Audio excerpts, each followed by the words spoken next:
విశ్వసించిన వారందరూ ఏకముగా కూడి తమకు కలిగినదంతా సముష్టిగా ఉంచుకొని అని చూస్తుంది.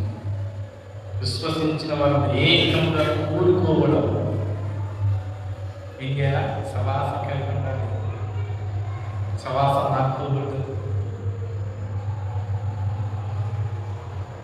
తండ్రి, కుమారుడు, పరిశుద్ధాత్మ త్రియేక దేవుడు.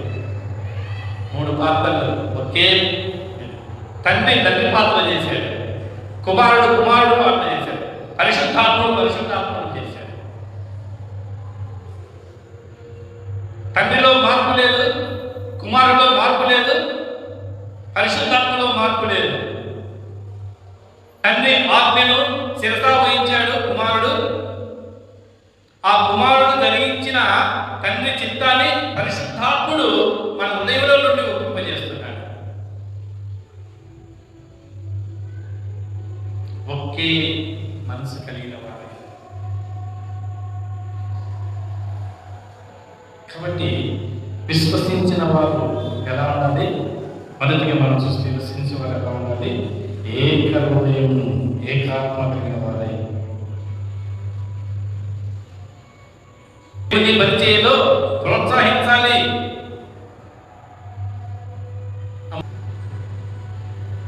తనకు కలిగినది దేవుని వాక్యము దేవుడు చెబుతున్నప్పుడు, పరిశుద్ధాత్ముడు అందరిలో కార్యం కలిగించినప్పుడు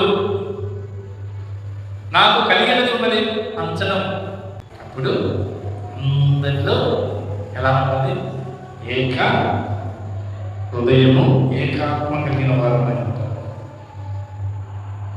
ఇప్పుడు ఏం చేస్తామంటే 15-30 వారు ప్రతి వారిని వారి అక్కల వృత్తి పంచిపెట్టింది కనుక వారు ఎప్పుడూ కొలువలేకపోయింది. ఎంత చక్కగా విశ్వసించిన వారు ఎలా ఉన్నది? ఏక హృదయం కలిగిన వారు. ఏకాత్మ అంటే దేవుని మనస్సు, దేవుని హృదయం అంటే క్షమించే మనస్తత్వం కలిగిన వారుగా, జీవితం కలిగిన వారుగా. ఇహలోక సంబంధమైన వాటి గురించి ఆలోచన లేని వారిగా ఉంటారు. పరలోక సంబంధమైన పరలోక ఆశీర్వాదాల కొరకు సిద్ధపడిన మనసు కలిగిన వారుగా ఉంటారు. అలాగే అనేకులను ఆ మనసులోనికి నడిపించే వారుగా